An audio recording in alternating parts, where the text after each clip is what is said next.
Vamos lá, meus irmãos, continuando aqui nossa gravação, nosso quarto dia de aula de História dos Avivamentos, segundo bloco. Então, nós estávamos debatendo sobre o trabalho de vocês. Percebam, irmãos, é muito curioso que não há como colocarmos de uma forma única o avivamento. Agora, vamos lá. Vocês fizeram do Antigo Testamento, só faltou a irmã Cleusa, né? Em virtude da doença dela e da neta, ela não está aqui. Eu quero acreditar que ela me encaminhou também, né? Eu estarei corrigindo detalhadamente a partir de hoje todos os trabalhos de vocês. E agora vamos para o Novo Testamento. Novo Testamento, né? 3 acontecimentos no Novo Testamento que marcam assim um avivamento, ou pelo menos nós notamos um avivamento. O que vocês colocaram? Pode começar aí, pastor Johnny. Vamos lá. Eu começo com João 4, mulher samaritana. Eu acho que vai ser uma dessas questões aí sobre dúvidas se sim ou não, né? Mas eu parto da ideia que, assim, de algum modo, embora eles tenham sido misturados ao longo do tempo, eles vieram de uma raiz israelita. Eles pertenciam ao povo de Israel. Então, enfim. Então, João 4, Atos 2 e Marcos 1. Bom, na verdade, é falando sobre João, né? João Batista.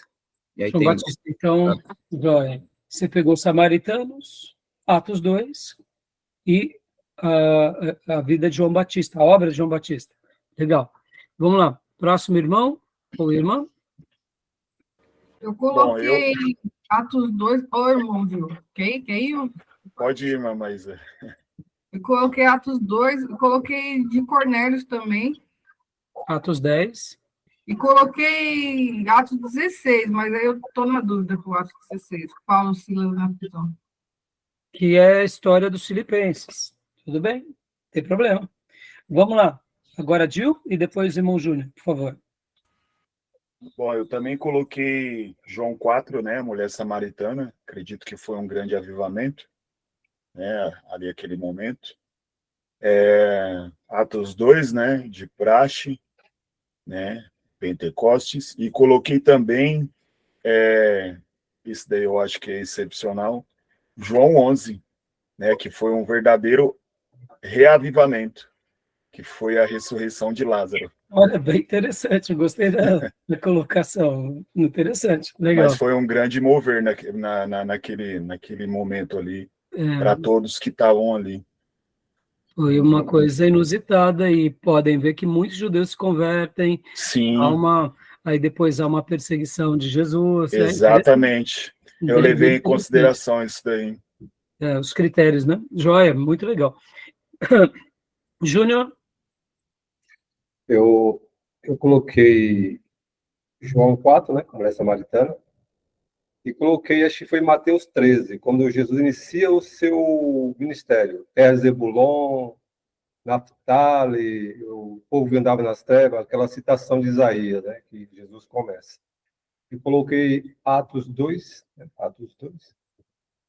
Esses três. E quando eu peguei de Mateus, embora tenha os evangelhos, mas eu pego que esse avivamento acontece com Jesus o tempo todo, né? Que é ensino, milagre, cura, multiplicação de pães, enfim, ele se estende e depois termina com Jesus e depois retoma com Atos.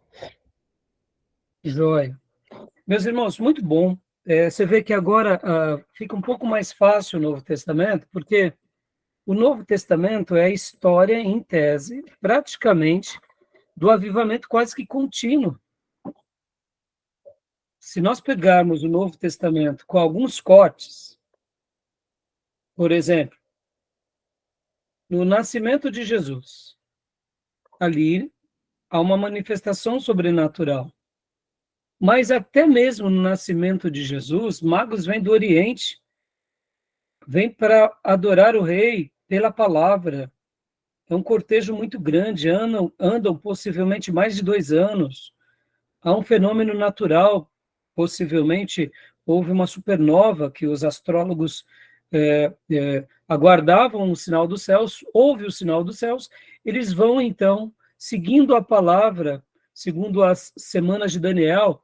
Ou seja, ali o nascimento, não com o povo propriamente dito, mas com o povo de Deus gentil, que era prosélito. Mas depois do nascimento, a gente não tem muitos detalhes, nos 12 anos também, só tem aquele episódio, né, do Bar Mitzvah, e depois com João Batista. Ali com João Batista, eu gostei da ideia do ministério de João Batista, porque o ministério de João Batista foi atípico também, porque ele é um pregador, uma voz que prega no deserto, e as multidões vêm a ele, ele batiza as multidões, ele entende a vocação de Deus, ele entende que ele é o cumprimento do profeta Isaías, ele prepara o caminho, ele deixa tudo pronto. Se não é um avivamento propriamente dito, ele prepara o avivamento. Então, são sinais assim muito fortes, né? João Batista, se colocássemos, eu particularmente enxergo que o ministério de João Batista foi um ministério que também houve essa retomada. As características que nós apontamos há pouco passam a ser mostradas por meio dele. É interessante que Zacarias e Isabel eram fervorosos, João Batista nasce, mas João Batista vê acontecer algo notável. Veio o ministério de Jesus. Poderíamos resumir que todo o ministério de Jesus foi o avivamento em grandes dimensões. Canaã da Galileia, samaritanos, as terras de Zebulon, Naftali, ou seja, de fato é surpreendente. De fato Então, se alguém colocasse que todo o ministério de Jesus foi um poder sobrenatural e a manifestação do avivamento, não estaria errado. Mas eu gostei dos cortes em que vocês enxergaram, dos samaritanos, da mulher samaritana, que ela teve ali, naquele momento, uma redescoberta com quem? Com a própria palavra. Jesus é a palavra encarnada, né? Então, é fantástico, porque depois Jesus passa alguns dias nos samaritanos e eles se convertem, mas o propósito era com os judeus, né? Então, assim, vocês foram muito felizes nos cortes, eu gostei bastante, eu achei bastante interessante que, percebam, irmãos, a citação do Gil, colocando o episódio da ressurreição de Lázaro, é muito curioso, porque por meio daquele milagre, muitos judeus se convertem. Mas olha só o contexto. Como no Novo Testamento temos mais detalhes e temos várias observações, tanto dos evangelistas, depois também dos escritos paulinos, petrinos, fica claro que a perseguição não para por causa de Jesus, nem por causa da igreja. A perseguição vem, homens malignos vêm, Satanás se levanta, ou seja, não é o fato de ter um avivamento que há uma redoma protetiva ao povo de Deus. Sobre o Velho Testamento, alguns alunos muitas vezes colocam o ministério de Davi também como um período de avivamento, que é bem significativo. Colocam também o momento, os 20 primeiros anos de Salomão, que também é outro momento de apogeu, não só de edificações, de construções, mas de presença de Deus, de nações vindo até Israel para adorar a Deus, né? A gente vê o caso, inclusive, da rainha etíope. A gente vê também no Velho Testamento o rei Ezequias, o rei Uzias, o próprio Josafá. Ou seja, existem vários acontecimentos que a gente pode colocar como períodos de avivamento. E como foi colocado também Neemias, Esdras. Eu poderia colocar também que o momento em que Zacarias e Ageu redimensiona a construção do templo, depois de 15 anos parado, foi um momento de avivamento. Por quê? Porque o templo tinha sido iniciado a construção por Zorobabel, veio uma perseguição dos samaritanos, eles param por 15 anos, vem Ageu, vem Zacarias, traz o povo de volta, e mesmo com o edito do imperador, eles seguem a palavra. Ou seja, irmãos, temos muitos modelos que a gente poderia colocar. E o Novo Testamento, então, a gente tem esse primeiro corte, que é João Batista, segundo corte, que é todo o Novo Testamento, e o terceiro corte, que é depois de Atos. Agora, é claro que, como os apóstolos vão estar chegando em lugares distintos, então eu, particularmente, eu acredito que em Filipenses, se aquilo não é um avivamento, ali é uma manifestação estratosférica, né? Terremoto, expulsar demônio, e ainda porque você expulsa o demônio da adivinha, você vai preso, depois o carcereiro se converte, é criada uma igreja poderosa ali, pequena, mas poderosa. Então, foi local? Foi local. Né? E nas cartas, e na maneira em que Paulo, onde Paulo chegava, Paulo levava a mensagem, e com algumas exceções, a gente não vê uma igreja estabelecida. Então, assim, foi muito legal, gostei do material dos irmãos. Temos, assim, momentos também como a igreja de Éfeso, o primeiro momento de Éfeso, o segundo momento. Temos a igreja de Corinto com a evangelização de Paulo, depois com a apostasia e depois a retomada por causa das cartas de Paulo.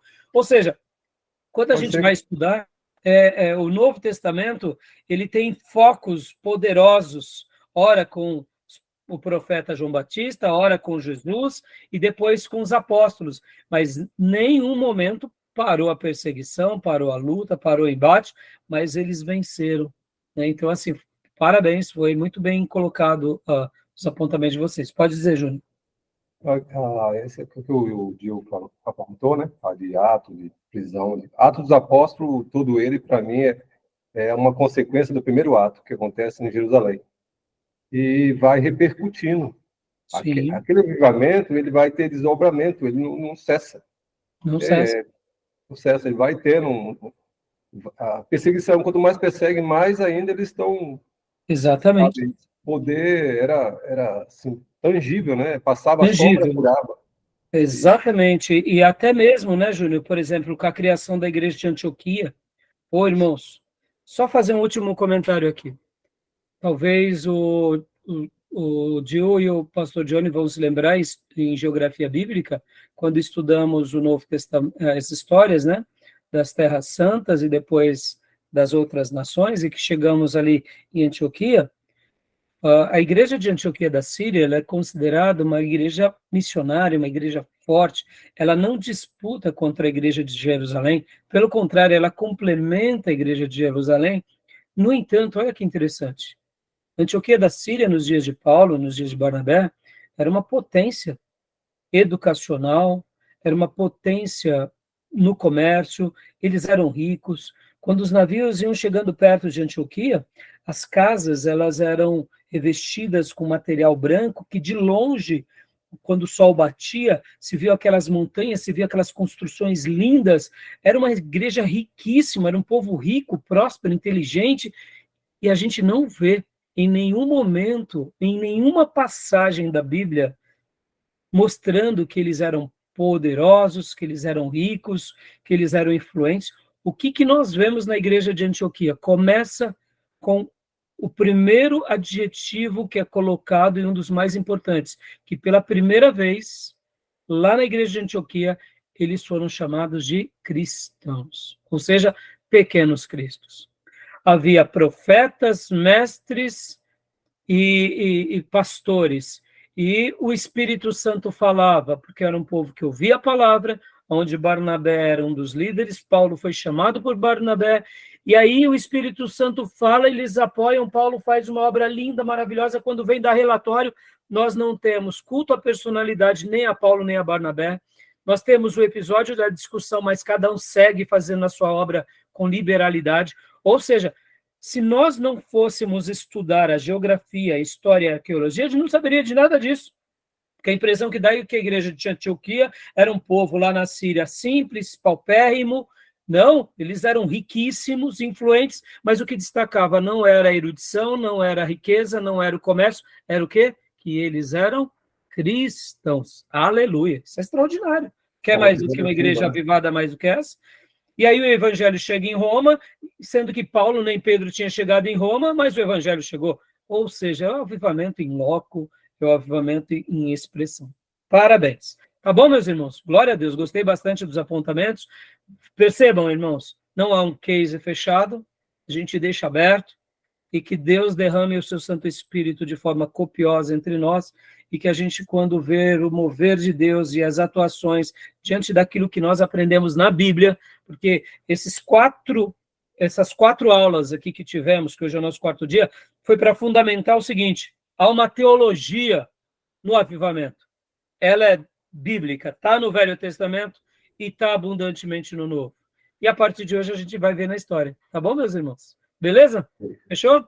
Bom, e agora para a gente fechar, eu queria que vocês me comentassem em poucas palavras, gostaram dos vídeos do Nicodemos, sobre pneumatologia, sobre o Espírito Santo? Eu não vi. Não viu? Então era o prazo hoje, tá, Júnior? Para esses 2 vídeos. Mas você pode vê-los, que eu considero uma nota inferior, é óbvio, até o final do módulo. Porque fora os 2 vídeos do Nicodemos, eu passei mais 10 vídeos para vocês, para ser entregue até o final do módulo. Lembrando que nós temos ainda mais 6 encontros. Então, corram com os vídeos, tá bom? Ok. Pode ser audiobook, pode ser vídeo, pode ser áudio. Eu quero temáticas, qualquer dúvida de qualquer... como vocês sabem, eu dei ali os critérios. Pastor, eu posso ver esse daqui, aí eu avalio e passo para vocês, tá bom? Sim. Vamos lá. Então, Gil, diga para nós, o que você achou? Bom, a gente já tinha acompanhado ele em pneumatologia, né? Isso. Sobre esses vídeos, mas é maravilhoso, traz uma clareza. O Nicodemos, ele é muito lúcido, né? Quando explica e tem uma opinião formada assim, e muito crente, é muito, muito bíblico. Eu achei interessante, eu até conversei com o pastor Johnny sobre isso na igreja, né, a forma que ele explica sobre ser realmente cheio do Espírito Santo. Isso é muito elucidador, assim, para mim, assim, né? Joia. Porque... Amém, isso mesmo. Não, mas isso aí pode falar por quê e concluir. Não, é porque até ouvi-lo, né, eu tinha uma concepção diferente, né, realmente eu pensava como a grande maioria dos evangélicos, né, que ser cheio do Espírito Santo é no momento que você é ali, né, colocado as mãos sobre você, você fala em línguas e recebe alguns dons, e aquele momento você foi batizado pelo Espírito. Até então eu tinha essa concepção também, e ao ouvi-lo, assim, realmente a gente... traz uma luz assim para o nosso entendimento. Joia, muito bom. Então, vamos lá, pastor Johnny e Maísa. Pastor Johnny também já viu em pneumatologia, né, pastor? Já tínhamos visto. Bom, faz das palavras do Dio as minhas.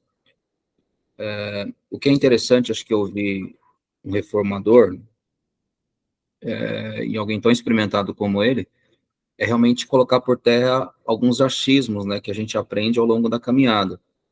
Como, por exemplo, né, o Dio acho que trocou bem no âmago aí da fala. O fato da gente acreditar que alguém cheio do Espírito é alguém que vem tagarelando e às vezes soltando os fogos de artifícios, né? Não sei se estou me fazendo entender. Sim. Mas eventualmente pela própria escritura, né? E aí nesse aspecto, eles são extremamente bíblicos, né? Assim, eu pelo menos penso isso, eles são extremamente bíblicos. E aí, eventualmente prova por A mais B que ser cheio do Espírito não tem nada a ver em fazer malabarismo, e sim ter uma vida prática, devota ao Senhor. E isso se reverbera no seu cotidiano, né? Então, assim, dentro do meu trabalho, como é que é o meu comportamento lá? Como é que eu demonstro cheio do Espírito Santo? Eu falo línguas lá? Eu fico gritando? Não, é meu comportamento, né? Minha conduta vai demonstrar isso. Eu acho que fruto, né, pastor? O fruto vai demonstrar, exato, se realmente eu sou cheio ou não. Isso aí. Mais alguma coisa? Não, creio que seja isso mesmo. Maísa? Pastor, não há nem muito o que falar. Eu concordo extremamente com os meninos, que ele é bíblico, não tem como fugir disso aí, né? Ele é bíblico e muito gentil ao se referir aos exagerados, né? Porque ele não traz assim, não aponta um dedo, mas ele mostra a verdade, assim, sem precisar expor as outras pessoas, né? Que agem e pregam o sensacionalismo, né, baseado na Bíblia. Isso é maravilhoso. O pastor Jeremias, que é aquele pastor presbiteriano que eu, na última aula, mencionei para vocês, que é um homem muito conhecido no Brasil, certa ocasião ele estava pregando no aniversário do pastor Ernesto Lini e ele disse: quem é que disse que o Russell Shedd não é cheio do Espírito Santo? Porque eu estava num congresso e o pastor Russell Shedd tirou do bolso um livro que ele tinha acabado de ler e me deu. A Carne, o Diabo e o Mundo. Aí o pastor Jeremias, se não me falha a memória, foi o pastor Jeremias, disse assim, meus irmãos, aquele livro sacudiu a minha vida. Eu estava orando, pedindo a ajuda de Deus, e o próprio Russell Shedd entregou aquele livro para mim, que ele tinha acabado de escrever. Foi como se Deus falasse com ele, ministrasse a ele, etc. E tal. Ou seja, irmãos, Dr. Russell Shedd, um homem cheio do Espírito Santo, um batista brasileiro, é o fruto, como vocês disseram. Não é as bravatas, não é as cartadas, não é o sensacionalismo, mas é o fruto que a gente deixa. Então, joia, é isso aí. E deixa eu até aqui fazer uma indicação para vocês.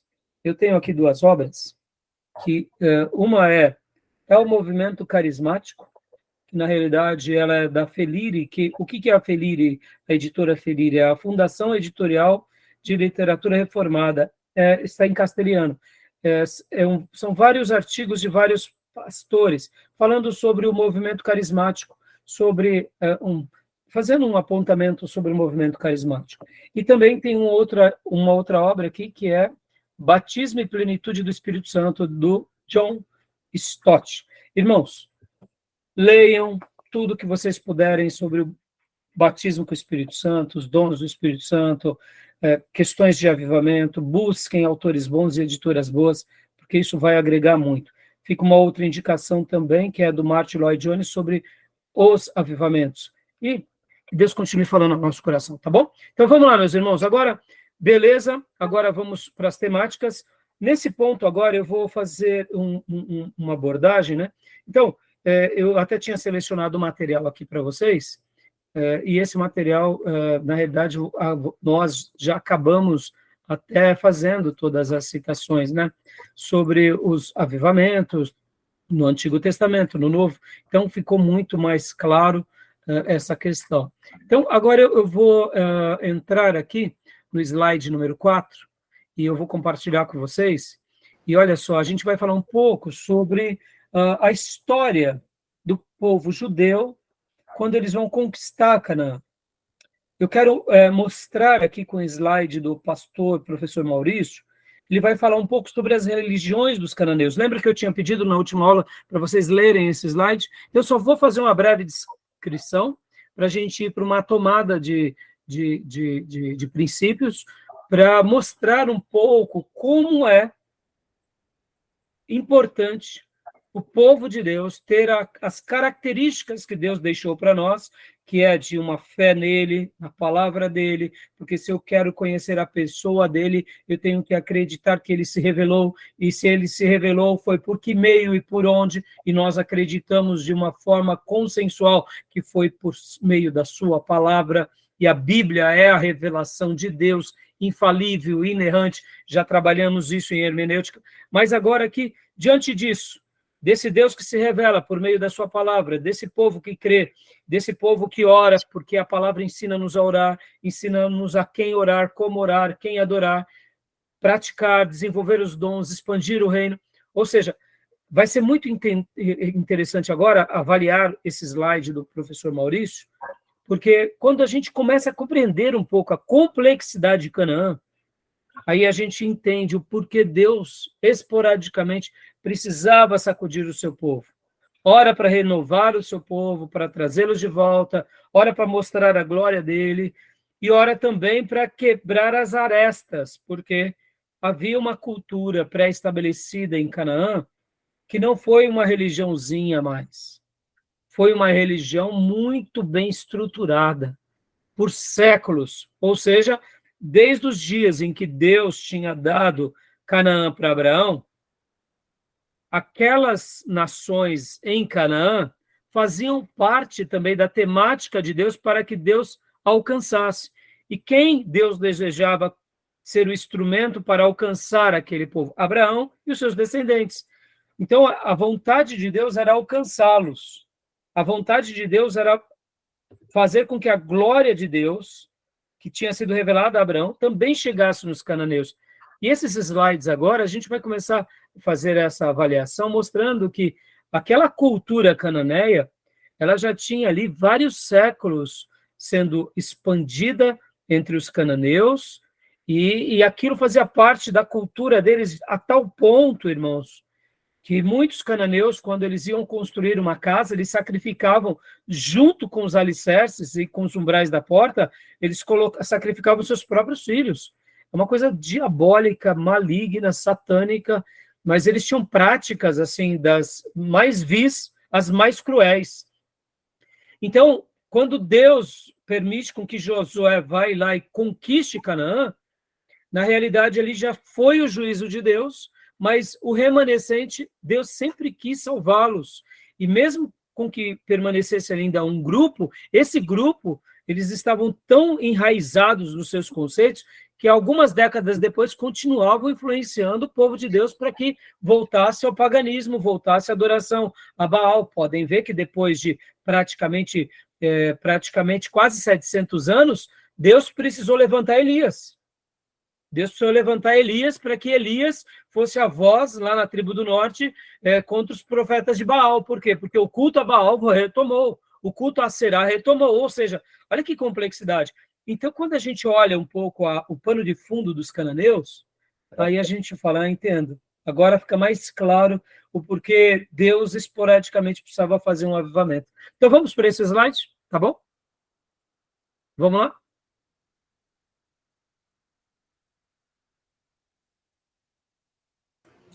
Pastor, enquanto o senhor abre, só uma pergunta. O Pois não. pastor Jeremias, o senhor mencionou, é o pastor presbiteriano lá de BH? Isso, é ele mesmo. Ah, tá, ok. Ele é um pastor muito carismático, um pastor muito conhecido, que tem, assim, um posicionamento muito equilibrado, eu diria, com relação ao intercâmbio que ele faz com várias outras igrejas, então é realmente muito bom. Tá bom?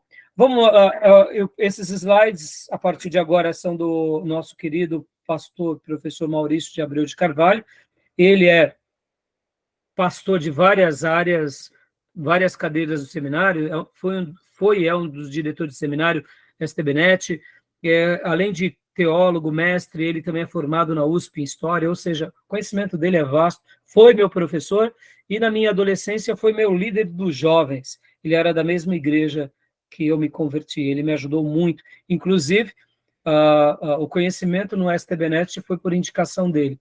Eu, na época, queria fazer um seminário mais fogoso, e ele disse assim para mim, com muito amor, Rai, teologia a gente tem que aprender com quem manja. Fogoso a gente vai para as vigílias.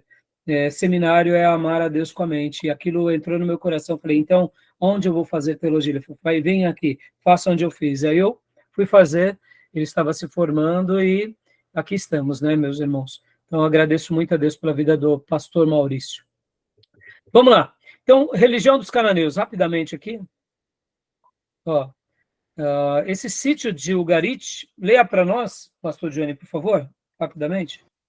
Joia. Sítio de Ugarit. Descobertas arqueológicas no local da antiga cidade de Ugarit mostraram centenas de placas de barros pertencentes à biblioteca do templo de Ras Shanha.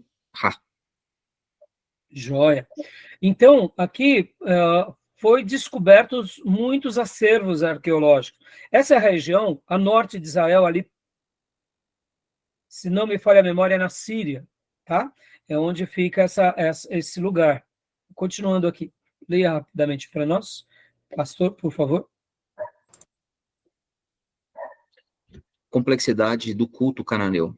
Esses textos religiosos provam que a oposição contra a qual a tradição de Moisés teve que lutar não era uma simples aglomeração de pequenos cultos de fertilidade presididos por insignificantes deuses e deusas, mas, pelo contrário, um dos mais elaborados sistemas religiosos do mundo antigo. A religião dos cananeus já era bem difundida e já estava estabelecida na Palestina antes da conquista israelita. Era uma religião com ritos já bem elaborados e se identificava com os interesses de uma população agrícola.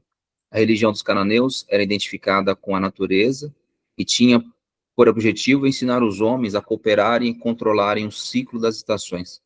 Olha só que interessante, irmãos.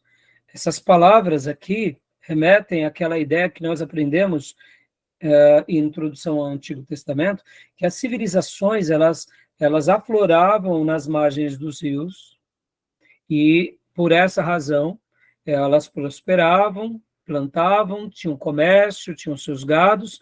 Só que aqui, além disso, havia uma religião que favorecia todo esse aparato tecnológico da época, da agricultura, do manuseio com os rebanhos, e automaticamente que gerava neles o que? Prosperidade. Então, perceba que havia o lado comercial, o lado humano, mas havia um lado espiritual, até as questões das estações, ou seja, criava uma codependência.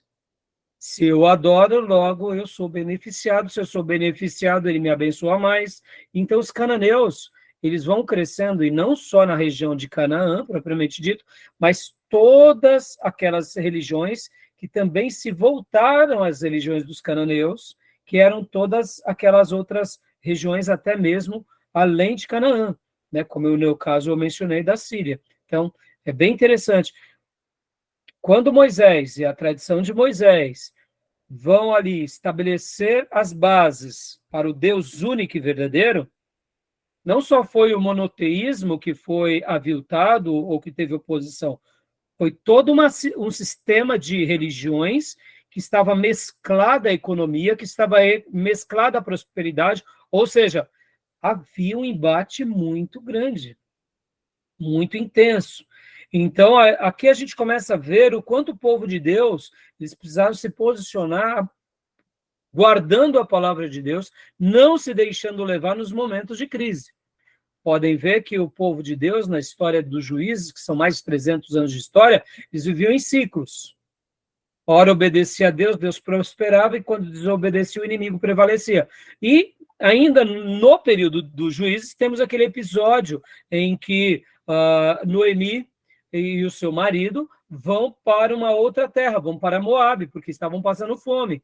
Então, quando nós lemos a Bíblia, numa primeira perspectiva, achamos que passaram fome, foram para Moab. Mas, irmãos, passar fome em Canaã era ser testado ali em tempo real, porque bastava você adorar Baal, que Baal era o Deus da prosperidade.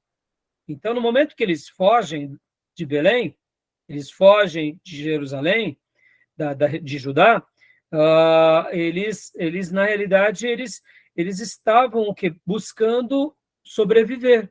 Mas eles foram para onde? Eles foram para uma cidade de pagãos. Os moabitas eram um povo amaldiçoado até então. Lá com Moisés, quando eles tentam entrar em Canaã, os moabitas não deixaram eles entrar. Então, os moabitas eram amaldiçoados. Eles foram buscar comida no meio do povo amaldiçoado. Eles foram buscar o pão no lugar onde o pão é amaldiçoado. Mas, pela misericórdia de Deus, eles lá estiveram, e lá temos toda aquela história do livro de Ruth.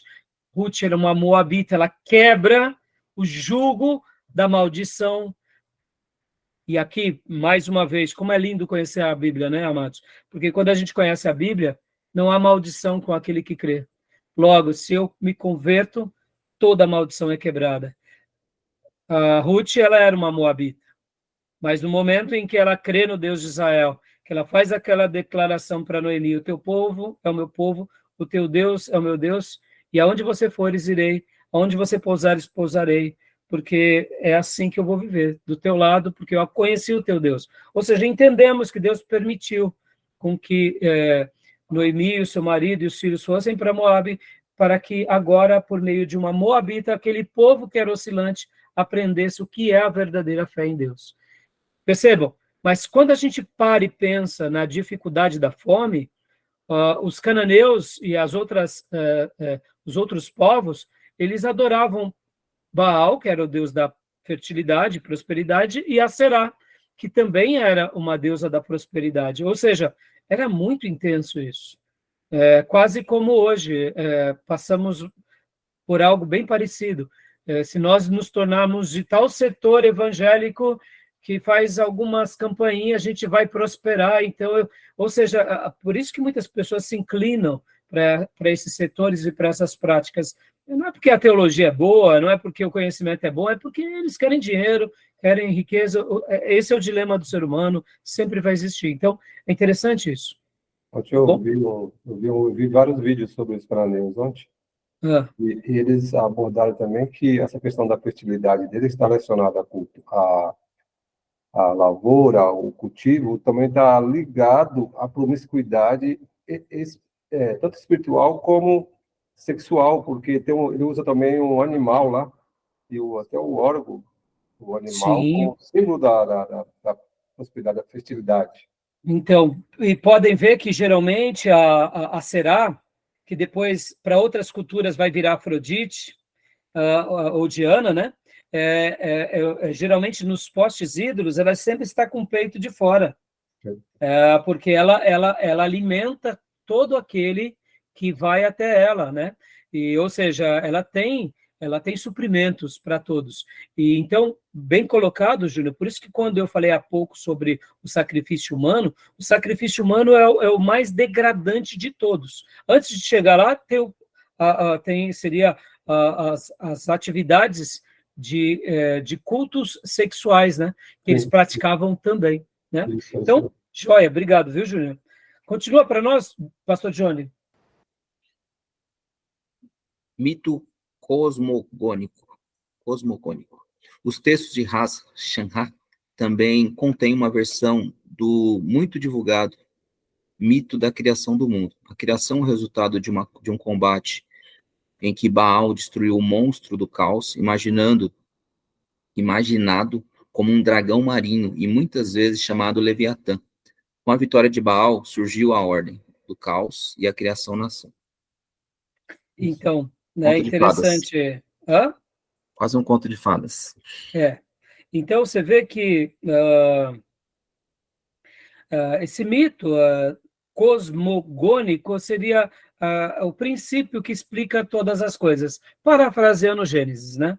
Mas percebam que aqui eles têm Baal, né, que realmente destrui, né, tanto o caos quanto o monstro, o dragão, que também é chamado Leviatã, e aqui, então, nasce a ordem. Olha só, ele é o ordeiro, né? Tem toda um, um programa, algumas normas. Percebam, irmãos, não era adorar, por quê? Porque dá certo, então vamos lá e adora, que nem nós brasileiros, pelo menos eu cresci debaixo de muita simpatia, né? Faz que dá certo. Né? Uma religião, quando ela impregna na cultura, existem algumas coisas que, na realidade, estão além do que dá certo, pode fazer, porque você vai ver.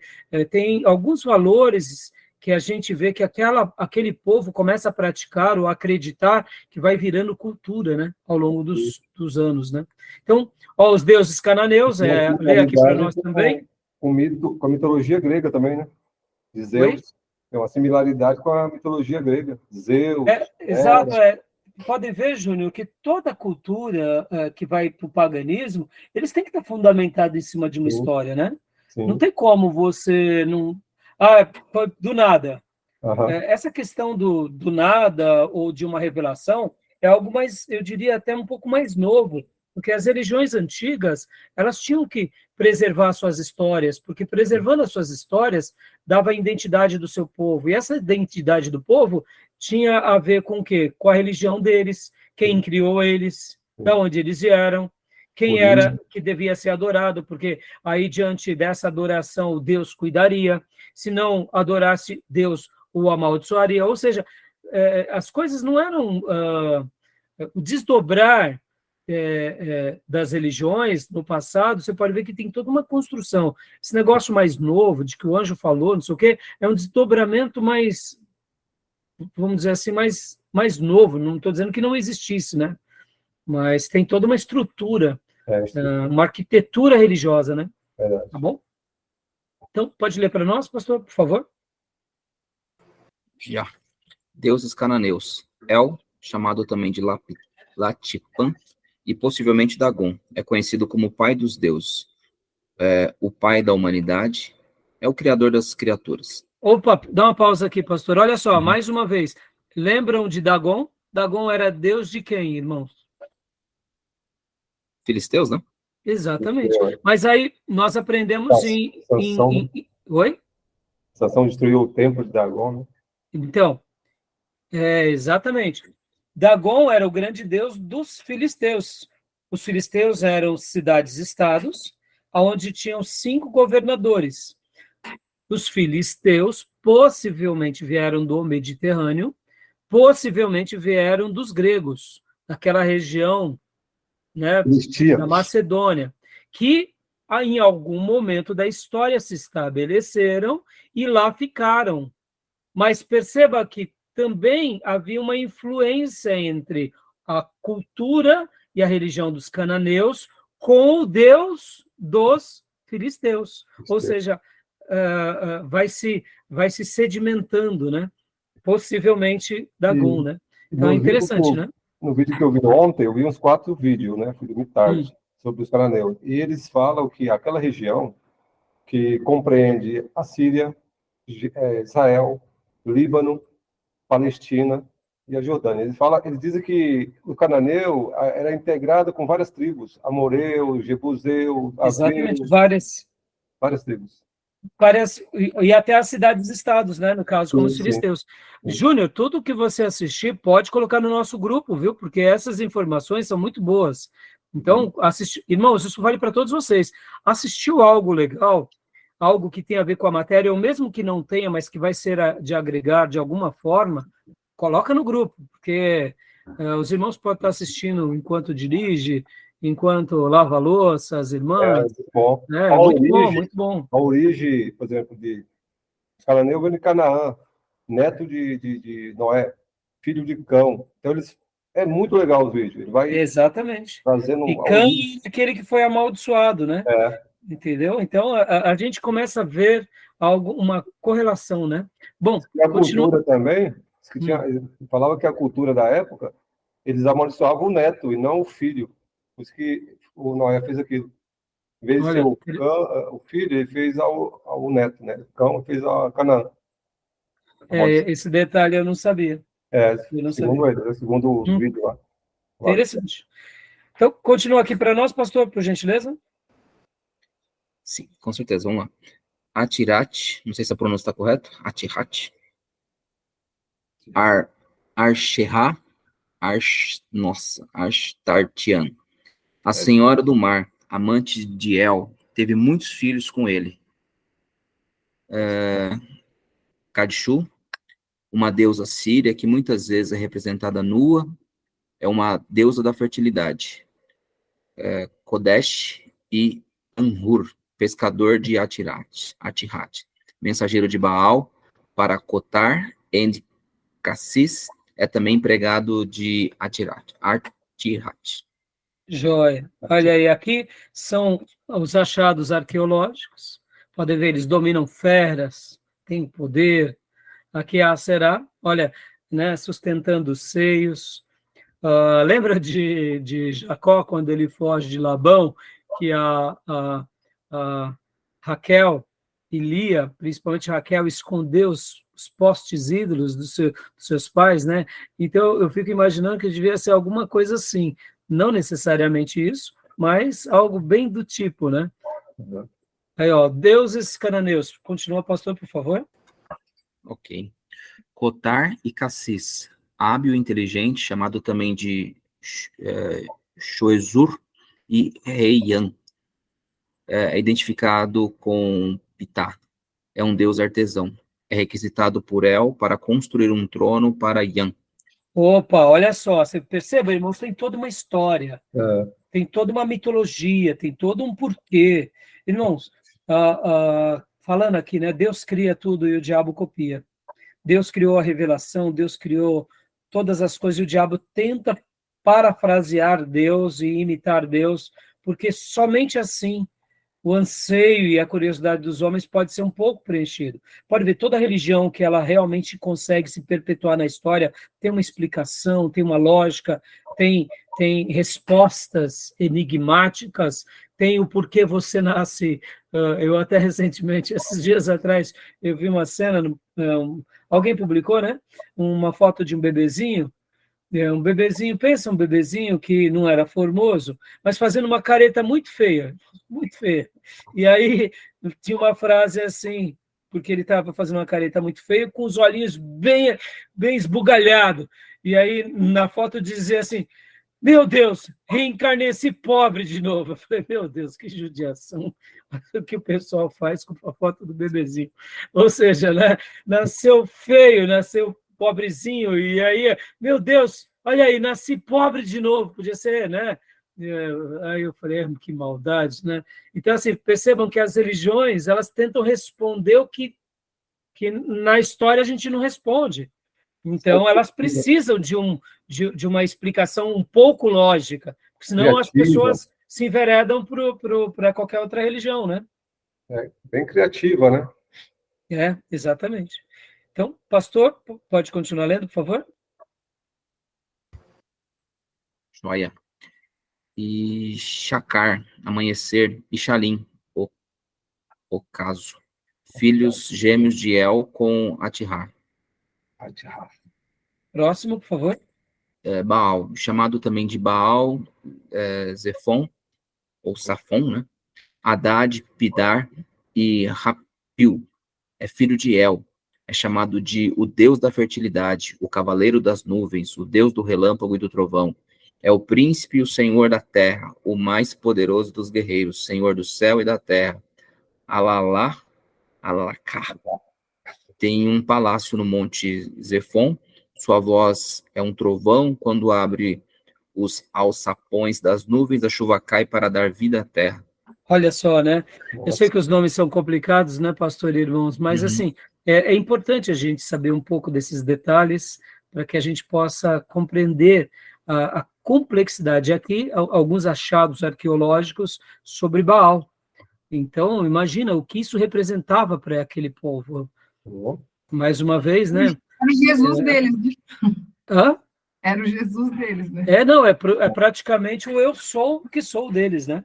Imagina a idolatria, a gente fala assim, o católico Aparecida, né? Imagina esse povo nessa época aí. Sim, claro. Né? E agora aqui Astarte. Por favor, pastor. Astarte. Bom, eu vou passar tudo isso aqui, pastor. É uma esposa de Baal. Isso. É deusa da guerra e da perseguição. Fora de Ugarit, muitas estátuas nuas da deusa foram identificadas com ela como uma deusa da fertilidade e do sexo. Em Sidom mereceu sacerdote e sacerdotisas reais. Lá serviu como uma deusa da fertilidade, amor, guerra e da vitalidade sexual. E até para esse fim, teve prostitutas sagradas. Era a grande deusa dos fenícios e foi identificada como Afrodite pelos gregos. Contém a fúria de Baal quando pretende atacar os mensageiros de Ian. Olha aí. Então, perceba, irmãos, é a prosperidade, a fertilidade. Se você adorar, perceba, irmãos, sempre buscando algo para acrescentar à nossa vida e nos fazer viver uma vida cada dia melhor. O diabo muda-se a roupagem, muda-se o cenário, mas a história continua a mesma, né? Pode ver. Interessante, né? Tudo isso te darei, se prostrado me adorar, né? Então... basta você acender umas velhinhas e fazer o que eu quero, tá tudo resolvido. Olha ela aqui, mais uma vez dominando as feras, controlando com os seus seios, demonstrando a sua vitalidade, demonstrando a sua grandeza, né? E aqui, os pés dela naquela imagem ali são caveiras? Então, eu acabei não pesquisando, pastor, mas eu cheguei à mesma impressão. Eu ia até mencionar, enquanto eu preparava a aula de vocês, eu ia até pesquisar essa foto, acabei me esquecendo, mas eu deduzo pela fisionomia, principalmente dessa que está à esquerda de você, pelo menos minha esquerda aqui, onde eu estou passando o mouse, ela pisoteia a cabeça, eu deduzo de quem? Dos inimigos, né? Aqui não dá uma clareza. Mas pode ver, ela está sobre os inimigos, e os inimigos se tornam o quê? Viram estrado dos pés, como caveiras, porque, afinal de contas, ela é poderosa, ela é viril, ela tem ela tem o favor de Baal, e agora nota, irmãos, os cinícios, os círios, a questão do culto promíscuo, até mesmo, como foi lido aqui, a questão de sacerdotisas, né? Reais. Então, perceba que tudo isso está mesclado, irmãos. Tudo isso está mesclado, tá bom? Então, continuando aqui, pastor, para nós. Joia. Anat, a misericordiosa. Ela é irmã de Baal e a filha da divindade da guerra, da caça e da brutalidade. Ela é uma arqueira. Alguns textos perdidos relatam que matou Yan, o dragão, a serpente de 7 cabeças. Também destruiu Atik, Ishat e Zabib, todos os inimigos de Baal. Ou seja, olha, ela é misericórdia. Irmãos, ó, Deus copia, o diabo cria, Deus cria, o diabo copia. Olha aí, né? Muito interessante. E o culto cananeu, para a gente estar encerrando? Sim, os santuários fenícios eram construídos de preferência em lugares elevados. O templo consistia essencialmente em um recinto sagrado situado em pleno ar livre e possuindo ao centro uma capela ou uma pedra sagrada.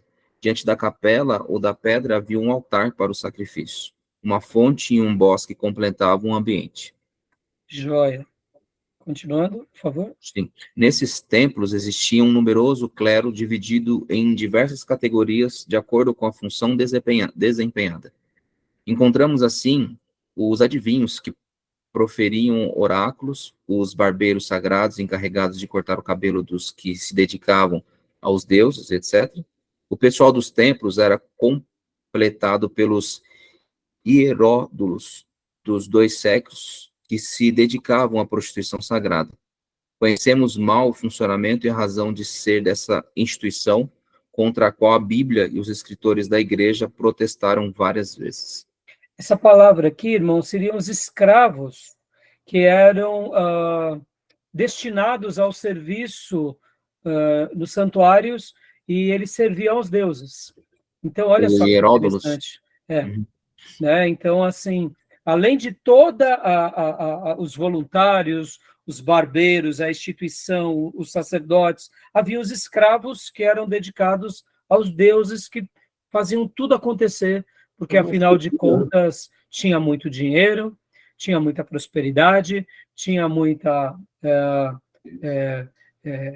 conquistas, e essa máquina tinha que girar, porque se não tiver recursos, como que você vai manter tudo isso de pé? Por isso que você tem esse culto da prosperidade, você tem essa busca, você tem a promessa de que se você adorar Baal, Aserá, você vai prosperar percebam, irmão, a história se repete, né?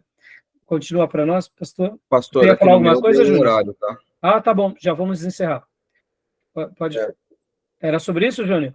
Não, acho que no meu falta 2. Ah, tá bom. Então, pode ler, pastor, por favor? Pois não. Os fenícios ofereciam a seus deuses sacrifícios de animais como bois, servos, bodes, cordeiros, pássaros e etc. Havia igualmente libações de óleo, leite e vinho. Quando o sacrifício era de grande importância, costumava ser comemorado por meio de uma estela votiva. O que nos causa espanto e horror é o sacrifício de crianças. Tal costume nefando, atestado por Filon, Deodoro e pelas próprias escavações arqueológicas, persistiu segundo Tertuliano em plena era cristã. Ou o que era essa estela votativa?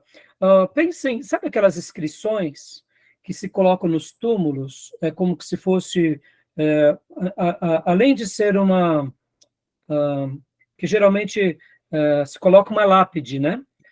Aqui jaz um grande homem de Deus, tal. Mas a estela votativa seria como se fossem os dizeres das conquistas daquele ser, né? Então, era colocado... Um grande destaque, né? Exatamente, né? Agora, olha que interessante, irmãos, o sacrifício de crianças, e isso persiste até Tertuliano. Meus irmãos, a gente está falando aqui de aproximadamente 2.000 anos de história e de influência, porque os cananeus já começaram essas práticas no dia de Abraão. Nos dias de Moisés, eles, como diz o texto sagrado, porque quando Deus fala para Abraão, o meu povo vai ficar no Egito, porque ainda A maldade dos cananeus não chegou até o máximo. Nos dias de Moisés e Josué, a maldade dos cananeus tinha chegado ao máximo. E depois se perdura por todo o Velho Testamento. A gente tem que lembrar que o Jesus de Moisés é por volta de 1450 a.C. e vai até o início da igreja. Ou seja, irmãos, mais de 2000 anos de influência. Então, perceba como foi difícil tudo isso. Tá bom, meus irmãos? Tudo jóia? Beleza. Beleza? Horário Então, do para a tempo. gente parar aqui, algum comentário? Tranquilo. Tranquilo? Na retomada do último bloco, eu quero fazer um apanhado bem rápido, cronológico, dos reis de Israel, e quero mostrar para vocês o quanto foi importante o avivamento na história do Velho Testamento. Por quê?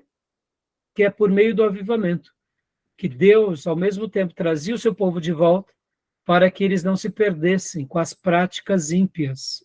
Ou seja, o avivamento é um projeto de Deus com o seu povo, para que o seu povo receba de Deus vigor, fogo novo, revigoramento, rebentos novos, para que esse mundo e essa vida tão corrompida não nos destrua.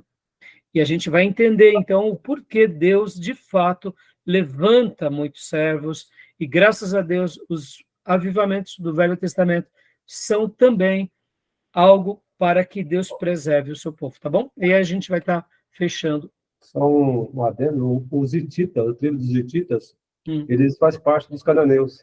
Lembra quando o povo vai, o povo tinha um problema ali, os egípcios com os hititas, né? Ali. Eles pertencem também aos cananeus. Olha aí, tá vendo? Isso também não sabia, Júnior. No vídeo ontem eu vi tudo isso. Olha aí que legal, tá vendo? Obrigado por essas informações, porque elas nos acrescentam. Tá bom? Mas você vê, olha só a influência. Aí talvez você diga, pastor, mas não eram hititas? Sim. Não eram sírios? Eram. Não eram moabitas? Eram. Não eram cidades-estados? Eram. Jericó? Não eram, mas qual era a religião que predominava? Qual era o Deus que norteava cada uma dessas cidades-estados? Baal e Aserá. Interessante, não, irmãos? Pastor, e os egípcios? Não, os egípcios também, de uma forma ou de outra, foram influenciados por tudo isso. E é por essa razão também que Deus, num primeiro momento, queria só a saída do povo dele, mas já que eles quiseram uma maldade contra o povo de Deus, Deus teve que puni-los. Mas percebam, irmãos, é muito interessante tudo isso, tá bom? Então, vamos encerrar aqui a nossa gravação. Mais alguma pergunta, irmãos? Não? Então, eu vou fechar aqui para a gente ir para o último bloco, tá bom?